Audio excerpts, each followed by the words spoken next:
Daisy Jail Farm Park, first one of its kind in India, now in Hyderabad. 50% discount on Magic Pass.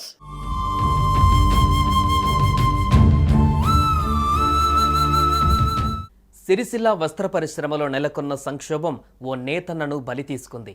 బతుకంతా ఎదురీత, బతుకునివ్వని చేనేత, జీవితమంతా పోరాటం, జీవనం కోసం ఆరాటం, కడుపు నింపని కష్టం, కట్టుకున్న భార్యను పోషించలేని కష్టం.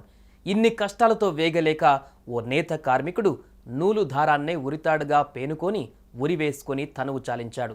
సిరిసిల్ల శివారులోని రాజీవ్ నగర్లో శనివారం ఇంట్లోనే ఉరివేసుకొని సిరిపురం లక్ష్మీనారాయణ అనే నేత కార్మికుడు బలవన్మరణానికి పాల్పడ్డాడు.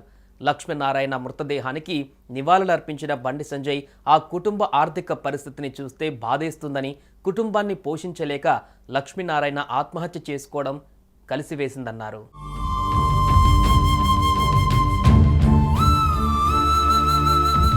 వస్త్ర పరిశ్రమలు మూతపడి నెలలు గడుస్తున్నా పట్టించుకోరా అని, తినడానికి తిండి లేక నేతన్నలు చస్తున్నా చలించకుండా పాలకులు రాజకీయాలకే పరిమితమవుతున్నారంటూ బీజేపీ జాతీయ ప్రధాన కార్యదర్శి ఎంపీ బండి సంజయ్ కుమార్ మండిపడ్డారు. శనివారం సిరిసిల్లలో ఆత్మహత్య చేసుకున్న లక్ష్మీనారాయణ భౌతిక దేహానికి పూలమాల వేసి నివాళులు అర్పించి మృతుడి కుటుంబ సభ్యులను పరామర్శించారు. వారి ఆర్థిక పరిస్థితిని తెలుసుకుని కుటుంబ సభ్యులకు 1,00,000 ఆర్థిక సాయాన్ని అందించారు. ఉపాధి లేక ఇబ్బంది పడుతున్న లక్ష్మీనారాయణ కుమారుడికి ఉద్యోగం ఇప్పిస్తానని హామీ ఇచ్చారు. సిరిసిల్లలో వస్త్ర పరిశ్రమలు మూతపడి నెలలు గడుస్తున్నా పట్టించుకోరా, తినడానికి తిండి లేక నేతన్నలు చస్తున్నా చెలించరా, ఆదుకోవాల్సిన పాలకులు రాజకీయాలకే పరిమితమవుతారా అంటూ బీజేపీ జాతీయ ప్రధాన కార్యదర్శి ఎంపీ బండి సంజయ్ కుమార్ మండిపడ్డారు. ఈ నెల 10వ తేదీన సిరిసిల్లలో బండి సంజయ్ నేతన్న దీక్ష చేపట్టనున్నారు. ప్రభుత్వ నిర్లక్ష్యాన్ని ఎండగట్టేందుకు ఈ దీక్ష చేయాలని నిర్ణయించినట్లుగా సంజయ్ తెలిపారు. సిరిసిల్లలో ఉపాధి లేక నేత కార్మికుడు రాజీవ్ నగర్లో సిరిపురం లక్ష్మీనారాయణ గారు ఆత్మహత్య చేసుకున్నట్టుగా సమాచారం వచ్చింది.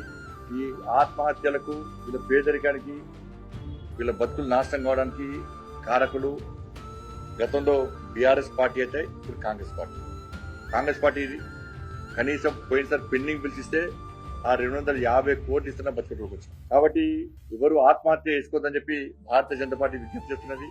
మీకండగా, నేతన్నల కండగా భారతీయ జనతా పార్టీ తప్పకుండా ఫైట్ చేస్తాం. అందుకే భారతీయ జనతా పార్టీ ఈ నెల 10వ తారీఖు నాడు, ఈ నెల ఉగాది తెల్లారి 10వ తారీఖు నాడు మొన్న రైతు దీక్ష ఏ విధంగా చేస్తామో ఈ ప్రభుత్వం మీద ఒత్తిడి తీసుకురావడానికి, నేతన్నలు పడుతున్న కష్టాలు సమాజానికి చెప్పడానికి, వాళ్ళకి భారతీయ జనతా పార్టీ అండగా ఉందని చెప్పి ఒక భరోసా ఇవ్వడానికి ఈ నెల 10వ తారీఖు నాడు ఉదయం 10 గంటల నుంచి 1 గంట వరకు సిరిసిల్లలో భారతీయ జనతా పార్టీ దీక్ష చేయబోతున్నది.